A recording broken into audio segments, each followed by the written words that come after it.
ओम शांति। घर में कॉकरोच, मच्छर आदि को मारना ही पड़ता है, क्या ये पाप है? ये सवाल बहुत लोगों का है। पीछे जब एक वीडियो बनाया था कि हम किसी भी जीव को मारते हैं, सताते हैं तो हमें उसका फल भोगना पड़ता है। किसी भी जीव को मारने का हमारा अधिकार नहीं है। तो इस प्रकार से जब वीडियो बनाया था तो उसमें बहुत बहनों ने कमेंट किया था, कुछ ने तो कॉल करके भी पूछा था कि हम मच्छर आदि कॉकरोच घर में होते हैं उनको मार देते हैं, तो क्या उनको नहीं मारना चाहिए? क्या ये भी पाप है? और बहुत लोगों के मन में ये दुविधा रहती है, जिनको पता नहीं है इसके बारे में कि हम जो करते हैं उसका क्या फल मिलता है। किसी भी जीव को मारना उनके लिए तो कोई बड़ी बात नहीं है, लेकिन जिनको थोड़ी नॉलेज हो जाती है इस ज्ञान की कि हम किसी भी जीव जंतु को मारते हैं तो उसके लिए हमें उसका फल भोगना पड़ता है, तो उनके मन में फिर बहुत दुविधा चलती रहती है और पाप का भाव बनता रहता है। तो देखिए, आपको बता दें कि हर जीव को जीने का बराबर अधिकार होता है। जहाँ तक हो सके हम उनकी जीव रक्षा करते हुए उनको बचाएं और अपने कार्यों को कर सकें, ऐसी युक्ति निकालें। जैसे अगर वर्तमान में आपको दिखाई दे रहे हैं कि कहीं कॉकरोच है, घूम रहा है, तो उसको कूड़ेदान में लेकर के भर करके और उसको बाहर छोड़ दें।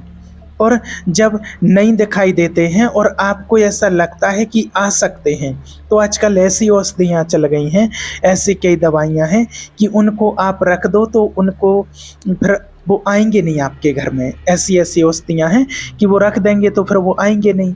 और अगर हमें दिखाई दे रहे हैं अपने घर में बाहर कहीं भी टहलते हुए और उनके ऊपर फिर अगर कोई ऐसे केमिकल डाल देते हैं जिससे वो मर जाते हैं, तो फिर तो वो पाप हुआ है, फिर तो उसका फल देखिए भोगना पड़ेगा। सब जीवों को इस भूमि पर जीने का अधिकार है ना। जैसे हमने अपने एक घेरे में अपने घर को अपना मान लिया है, उस भूमि पर घर बना लिया है, उसको अपना मान लिया है, लेकिन है तो सब ईश्वर की ही देन ना, ईश्वर ने दिया है। तो कहते हैं कि जब घर बन जाता है तो उसमें सभी आने लगते हैं, चींटी का भी अधिकार होता है, छिपकली का भी अधिकार होता है ना।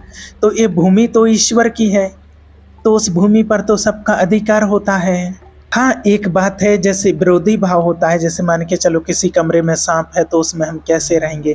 तो कोशिश ये करनी है जहाँ तक हो सके कि उसको मारे ना, और किसी भी तरह से उसको पकड़ के निकाल के अगर कुछ भी हो जाए तो उसको बाहर छोड़ दो, लेकिन कोशिश करते रहो कि मारे ना।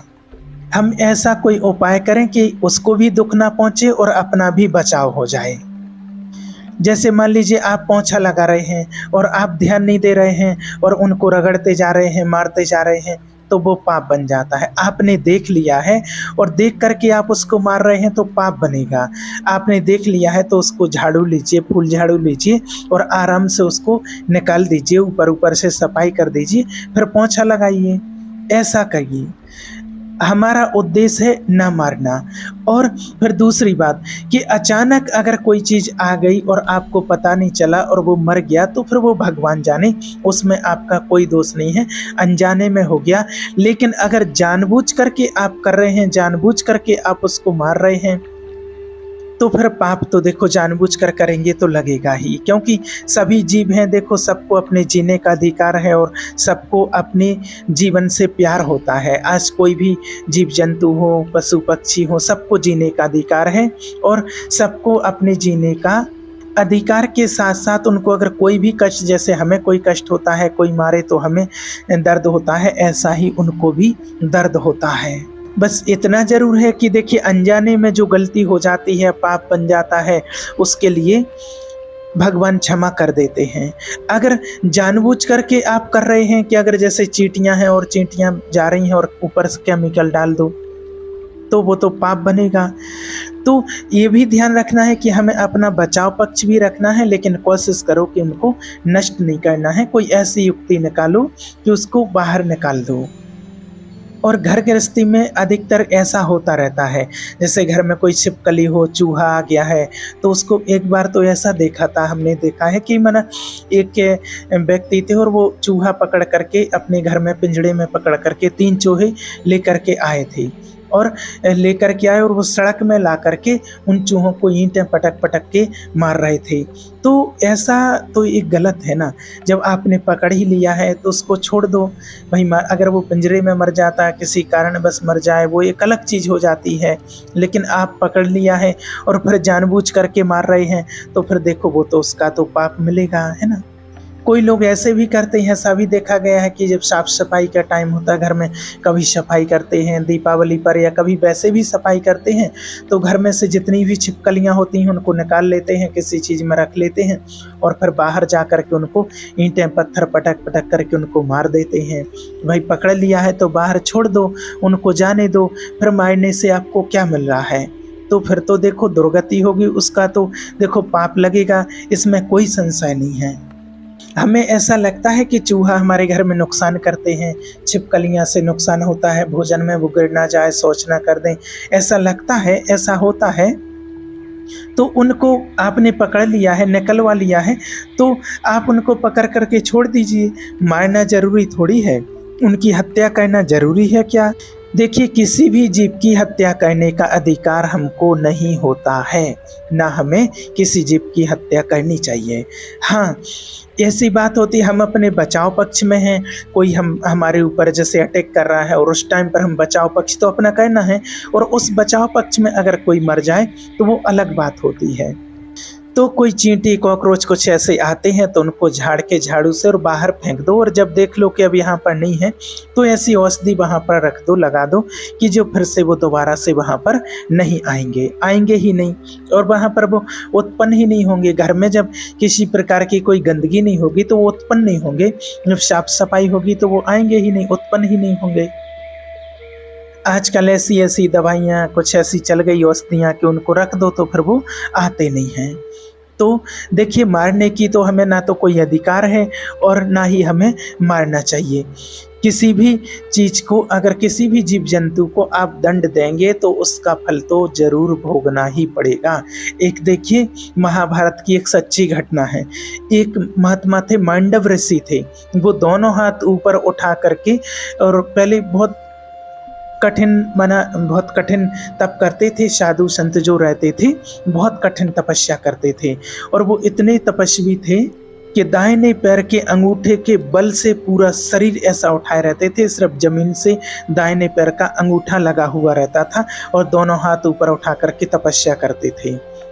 उसी राज्य में कुछ चोरों ने राजा के यहाँ चोरी की और राज कर्मचारियों ने पीछा किया चोरों का, और राज कर्मचारियों ने पीछा करते करते देखा कि वो उनके आश्रम में चोर घुस गए और आश्रम में वहीं जाकर के छुप गए, इस भाव से कि वो तो चोर इस भाव से आए कि भाई एक कर्मचारी जो आ रहे हैं राजा के आश्रम देख करके चले जाएंगे कि यहाँ थोड़ी चोर रहेंगे, कि यहाँ कैसे चोर छुप सकते हैं।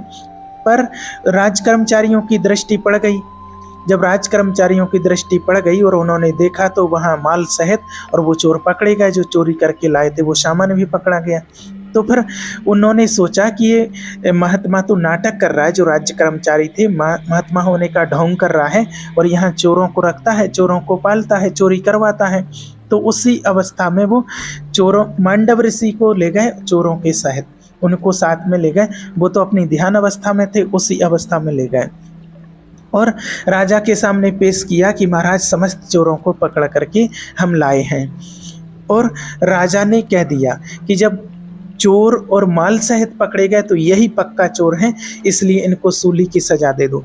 और सूली की सजा बहुत ही दर्दनाक होती थी। आपने अगर देखा हो, सुना हो कि एक भाले जैसा नुकीला बहुत यंत्र होता है और उस भाले जैसे यंत्र में ऊपर से ऐसा होता था, ऊपर से सीढ़ियों से ले जा करके और फिर सीधा उस पर बिठा देते थे। नीचे वो सूली लगी रहती थी और नीचे से जैसे भाला खड़ा है नुकीला और उसी पर बिठा देते थे। अब वो नीचे से गुदा द्वार से जितना अंदर तक वो घुस जाए, अब प्राण शक्ति जितनी उसकी, जितने मिनट जिए, जितने घंटे जी सके, कोई घंटों जी जाते थे, रक्त बह रहा है, तड़प रहा, और इतना दर्द, इतना कष्ट की कह नहीं सकते हैं कि कितनी पीड़ा होती होगी, कितना दर्द होता है उससे। और ऐसे ही ऊपर से छोड़ दिया और नीचे से जितना घुस गया, रक्त बह रहा है, कितना कष्ट होता है। अब वो तड़प तड़प के बड़ी भयानक मौत होती थी सूली की सजा वाली। महात्मा जी को भी ऐसा ही किया। अब वो तो और साधारण जीव थे सब, और वो तो सब मर गए जो भी चोर थे। और ये जो महात्मा थे, जो सूली गई जैसे ही अंदर से, जैसे ही उनको सूली गई तो चेतना जागृत हुई कि मैं कहाँ आ गया, वो क्या हुआ, ये कैसी क्या हो रहा है। तो वहीं पर अपना ध्यान लगा करके, चेतना लगा करके सूली पर ही बैठ गए। वो तो योगी थे बहुत। अब बदशाला में तो तब जाया जाता था जब दूसरे किसी को सूली दी जाए, वो तो राजा हैं, तो 2-4 रोज तो हो ही जाते थे अपराधी को, और फिर दूसरे दिन जब कोई दूसरा आ जाता था तो उतारने जाते थे। और दूसरे दिन जब उतारने के लिए गए तो ये तो सब मरे पड़े थे, चोर थे जितने, और जी अपने सब आसन में बैठे थे। जी महात्मा जी आसन में बैठे थे, तो वो भाग करके गए सैनिक और घबरा गए, राजा के पास पहुँचे। बड़ा अपराध बन गया है, कोई ऋषि आ गया है। तो फिर राजा ने कहा तुमने पहले क्यों नहीं बताया कि कोई ऋषि है। भाई ये तो बड़ा अपराध हो गया है, अगर कोई ब्राह्मण है, ऋषि है, गऊ है, तो उनके लिए दया कर देते थे, उनको इतना दंड नहीं देते थे। अब राजा गए और पहुंचे और ऋषि के आगे बिल्कुल हाथ जोड़ करके पैरों में गिर गए, गिड़गिड़ाने लगे कि महाराज बिल्कुल माफ़ कर दो, और हमें तो बिल्कुल पता भी नहीं था कि आप यहाँ कैसे लाए गए, मुझे तो बिल्कुल भी पता नहीं है, मुझे क्षमा कर दीजिए महाराज। तो वो बोले कि मुझे आपसे कुछ मतलब नहीं है, और पहले तो ये निकलवाओ, इस सूली से मुझे निकलवाओ, सूली को निकलवाओ। तो लाख कोशिश की गई लेकिन वो सूली निकली नहीं। सोचिए उनके अंदर से वो सूली निकली नहीं। तो उन्होंने कहा कि काट दो इसको, तो उसको काट दिया गया। वो जो मना सूली थी और उसको लोहे का वो काट दिया गया, और सीधे कहते हैं कि वहाँ से अंतर ध्यान हुए और सीधे धर्मराज के पास पहुँचे, क्योंकि वो तो पावरफुल महात्मा थे। धर्मराज से कहा कि मैंने क्या ऐसा पाप किया है जो तुमने ऐसा दंड विधान किया है, क्योंकि हाई कमान तो वहाँ है, ये तो क्रिया यहाँ दिखाई दे रही, लेकिन कारण तो वहाँ से बना हुआ, पूरा हिसाब किताब उनके पास होता है। तो वो बहुत गुस्सा में थे। तो धर्मराज ने बोला कि गुस्सा मत होइए महाराज, अभी देख लीजिए। जैसे कहते हैं ना कि जैसे कोई जैसे वीडियो है, फिल्म है, कोई चल गई है, आगे निकल गई है वो सीन, और फिर उसको रिवर्स करके और फिर पीछे से दिखा सकते हैं, हम देख सकते हैं। तो वहाँ उन्होंने ऐसे ही सीन दिखाई। और ये 8 वर्ष के बच्चे हैं, 8 वर्ष के बच्चे हैं, और खेल खेल में तितली को पकड़ा, और तितली को पकड़ करके और उसके गुदा द्वार में बबूल के कांटे को डाल दिया, और ऐसे ही तितली को छोड़ दिया। और वो तड़प तड़प करके काफ़ी समय में तितली मरी। और बबूल का कांटा तो बड़ा होता है, तो उसका वो कांटा निकला नहीं उसके अंदर से, तितली को, और तड़प तड़प के मर गई। तो उसका परिणाम क्या हुआ देखिए, कि माना तितली तड़प तड़प के मरी कांटा डालने से, ऐसे ही उनके भी अंदर सूली डाली गई और वैसे ही तड़प तड़प करके उनकी मृत्यु हुई। सोचिए, अब उन्होंने वहाँ उसके अंदर से, तितली के अंदर से कांटा निकाला नहीं था, और इसलिए यहाँ उनके अंदर से सूली निकली नहीं। तो आप सोचिए कि इतने बड़े महात्मा, पावरफुल, जो न्यायाधीश से तो कोई बच नहीं सकते हैं, और उनके अंदर से वो सूली नहीं निकली, है ना। तो हम अगर कॉकरोच या किसी भी जीव को अगर मार देते हैं तो देखिए हिसाब तो हिसाब होता है, तो हमें उससे बचना है। ऐसे कर्म नहीं करना है कि जिससे कोई पाप हो जाए, है ना। हम उसको बाहर फेंक दें, डस्टबिन में ले जाएं, झाड़ करके बाहर फेंक दें, छोड़ दें। तो पहले से कोई ऐसी व्यवस्था करके रख ली जाए, कोई कुछ ऐसी औषधि रख ली जाए कि वो हमारे घर में आए ही ना, और वहाँ उनकी उत्पत्ति ना हो। आप देख करके डालोगे कि ये है। अगर आपने देख लिया कि यहाँ कॉकरोच घूम रहा है और उसके ऊपर केमिकल डाल दिया है, तो फिर वो तो देखिए हत्या है, उसका तो पाप लगेगा ही। इसलिए ऐसा पहले से हमें सचेत रहना है कि किसी भी जीव की हमें जानबूझ करके समझदारी से हत्या नहीं करनी है। अनजाने में कोई हो जाती है तो वो एक अलग बात होती है। ओम शांति।